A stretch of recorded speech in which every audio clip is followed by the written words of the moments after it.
Hello viewers, আসসালামু আলাইকুম। আশা করি সকলে ভালো আছেন। এখন আমি এসে পড়েছি বেগুন টালে।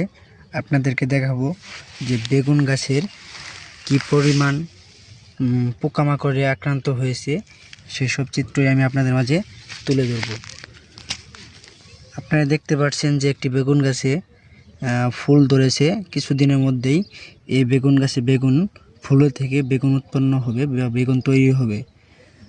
আর এই বেগুন গাছের ভিতরে মূলার গাছও আছে, আর লাউ গাছ আছে, অনেক শাকসবজির গাছও আছে এখানে।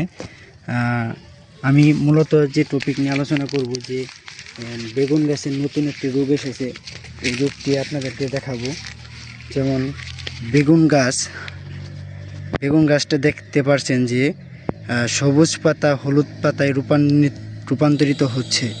আসলে মূলত এটি কিসের জন্য যে হচ্ছে তা এখন পর্যন্ত কোনো কৃষক ধরতে পারে নাই, এবং কোনো বিষ প্রয়োগের মাধ্যমে এর কোনো সমাধান আসেনি। দেখেন, কৃষকের কষ্ট আসলেই যদি আপনি না দেখেন তাহলে বুঝতে পারবেন না। এই বেগুন গাছের ডালটিতে কি পরিমাণ কৃষক পরিশ্রম করেছে। সর্বপ্রথম এখানে হাল চাষ করতে হয়েছে। হাল বাওয়ানোর পর এগুলা জমি তৈরি করতে হচ্ছে।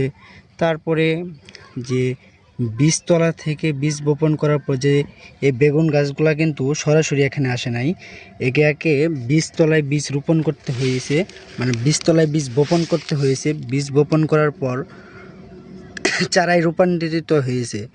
এই চারা থেকে যখন এটি